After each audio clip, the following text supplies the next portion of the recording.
নমস্কার। সত্যমঙ্গল চ্যানেলের সকল দর্শক এবং শ্রোতা বন্ধুদের জানাই আন্তরিক শ্রদ্ধা ও ভালোবাসা। কখনো অভিযোগ করার দরকার নেই যে তুমি তোমার প্রচেষ্টায় সফল হতে পারোনি।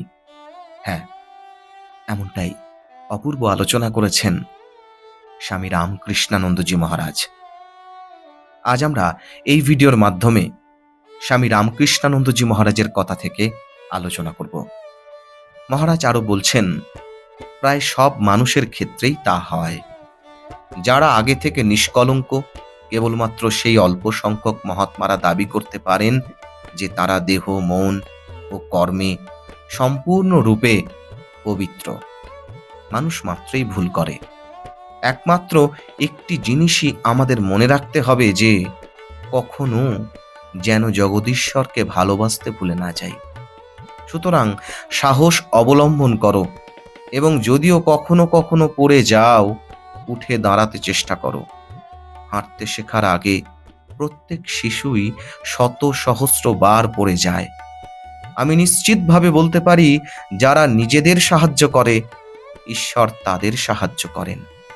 নিশ্চিতভাবে যেন একজন মানুষ যত মন্দই হোক না কেন, এমনকি সমগ্র জগৎ যদি তাকে পরিত্যাগ করে, তাকে ঈশ্বর ততটাই ব্যাকুলভাবে ভালোবাসেন যতটা ব্যাকুলভাবে তিনি সর্বশ্রেষ্ঠ ধার্মিক মানুষকে ভালোবাসেন। শিশু বড় হয়ে একজন খুনি হতে পারে, কিন্তু তার প্রতি মায়ের ভালোবাসা অটুট থাকে। সমস্ত জননীর সমষ্টির চেয়েও ঈশ্বর বেশি প্রেমময় ও দয়ালু। তার প্রেমপূর্ণ দয়ার প্রতি কখনো বিশ্বাস হারিও না। পাপিষ্ঠতম ব্যক্তির প্রতিও তিনি সর্বদা দৃষ্টি রাখছেন, এই কথা জেনে সুখী হও। নিজের প্রতি অসন্তুষ্ট হয়েও না। তুমি ঈশ্বরের সন্তান, এবং নিজের প্রতি অসন্তুষ্ট হয়ে তুমি ঈশ্বরের সন্তানের প্রতি অসন্তুষ্ট হচ্ছ, এটা কি খারাপ নয়? নিজেকে সম্মান করো, কারণ তুমি ঈশ্বরের পুত্র। যিনি তোমাকে সৃষ্টি করে কোনো ভুল করেননি, কারণ তিনি সমস্ত ভুলের ঊর্ধ্বে।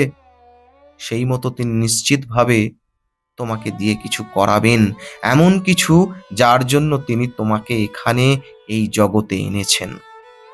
ঈশ্বরের প্রতি তোমার ভালোবাসা যত বৃদ্ধি পাবে, তোমার কাম ভাব তত কম হবে।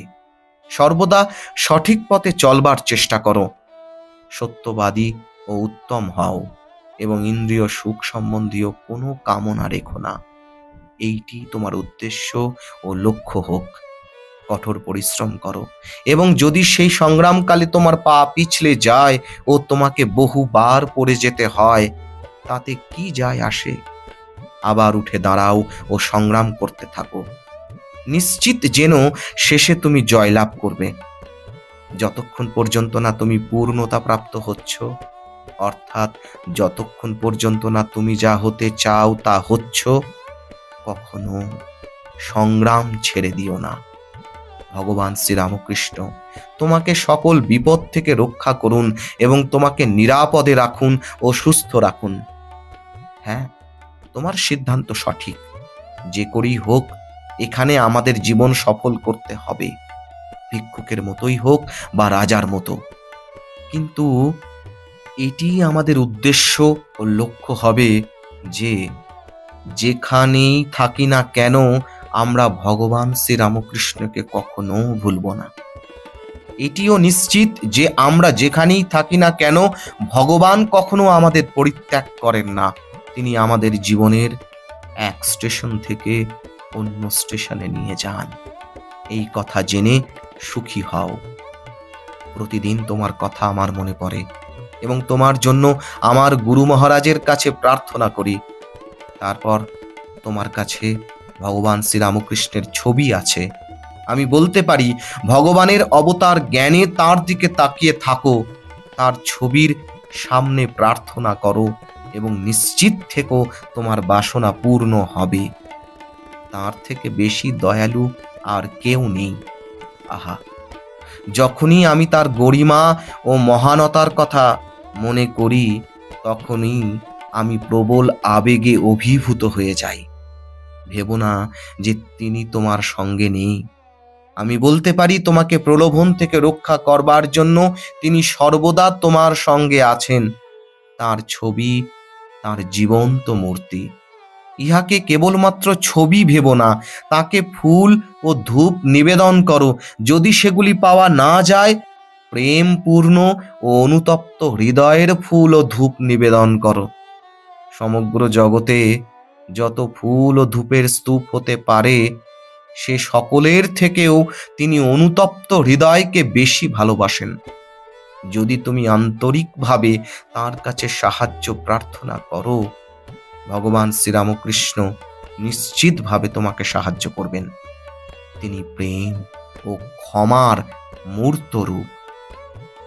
ভগবান শ্রীরামকৃষ্ণ বলতেন, জলের যেমন কোনো নির্দিষ্ট আকার নেই, যে পাত্রে তাকে রাখা যায় সেই পাত্রেই আকার ধারণ করে, তেমনি ঈশ্বরেরও কোনো নির্দিষ্ট রূপ নেই। তিনি সমস্ত প্রাণীর ঈশ্বর, এবং তাই তুমি তাকে একমাত্র মনুষ্য রূপে সীমাবদ্ধ করে রেখো না। যদি তোমার পিতা বিদেশির পোশাক পরেন, তাহলে তিনি তোমার শ্রদ্ধা ভক্তি হারান না। কাজেই ঈশ্বরের রূপ যাই হোক না কেন, তিনি তোমার ঈশ্বর বলে সর্বদা তাঁকে ভালোবাসা উচিত। অবশ্যই ইষ্টমূর্তি, ইষ্ট দেবতা হিসাবে কারো কোনো নির্দিষ্ট রূপ ভালো লাগতে পারে। একজন বৈষ্ণব কৃষ্ণ রূপ ভালোবাসেন, একজন শাক্ত শক্তি রূপ ভালোবাসেন, ইত্যাদি। তার যে রূপ তোমার সবচেয়ে ভালো লাগে, সেই রূপে তাকে পূজা করো। যেমন হিন্দু পরিবারে পুত্রবধূ সকল সদস্যকে শ্রদ্ধা করে, কিন্তু একমাত্র তার স্বামীর সঙ্গেই একত্রে শয্যা গ্রহণ করে, সেই রকম তোমার ইষ্ট দেবতার সব রকম প্রকাশের প্রতি শ্রদ্ধা থাকা উচিত।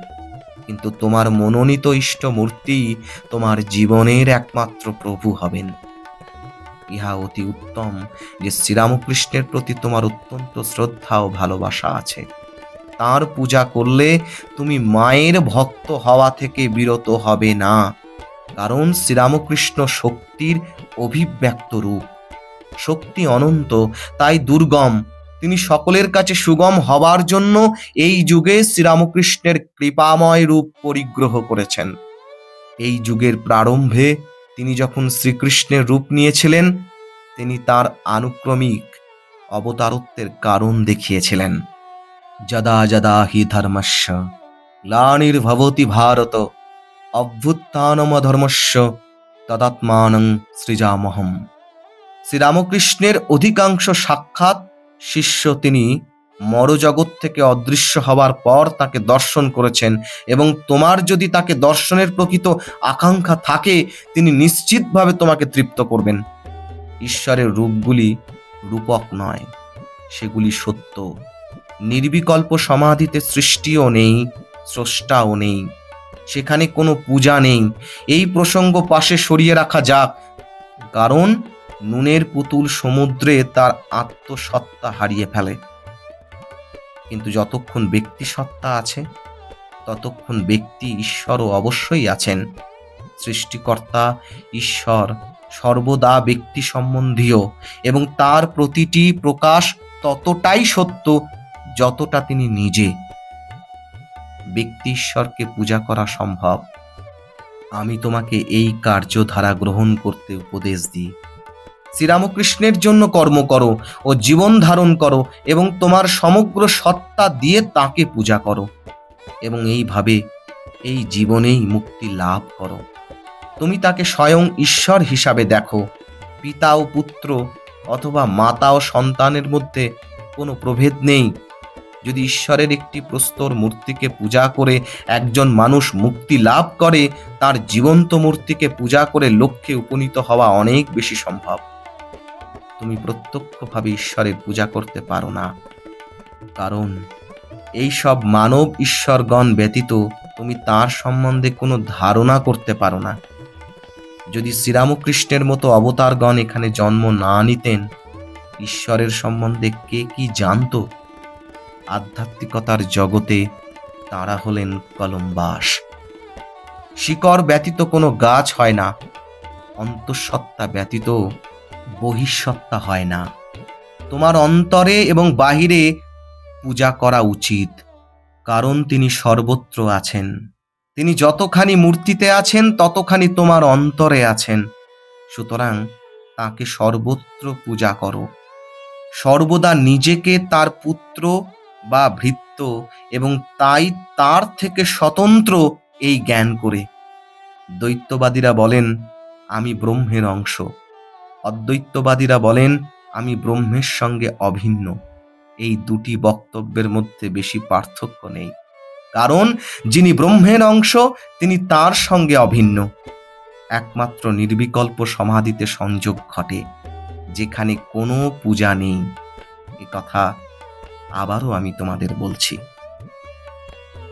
সর্বান্তকরণে সমর্পণ হলো তাকে উপলব্ধি করবার একমাত্র পথ। এটি যেমন সাধারণ শিক্ষা তেমনি বিশেষ শিক্ষা। অপূর্ব আলোচনা করেছেন স্বামী রামকৃষ্ণানন্দজি মহারাজ। মহারাজের রাতুল চরণে আভূমি লুণ্ঠিত প্রণাম জানাই। আজকের আলোচনা এইটুকুই। আশা করছি আজকের এই আলোচনা আপনাদের খুব ভালো লেগেছে। আর সত্যিই যদি ভালো লেগে থাকে তাহলে প্রতিদিনের মতো ভিডিওটিতে একটি লাইক, শেয়ার, কমেন্ট ও চ্যানেলে যারা নতুন এসেছেন তারা চ্যানেলটিকে সাবস্ক্রাইব করে সত্যমঙ্গল চ্যানেলের পাশে থাকবেন। ধন্যবাদ।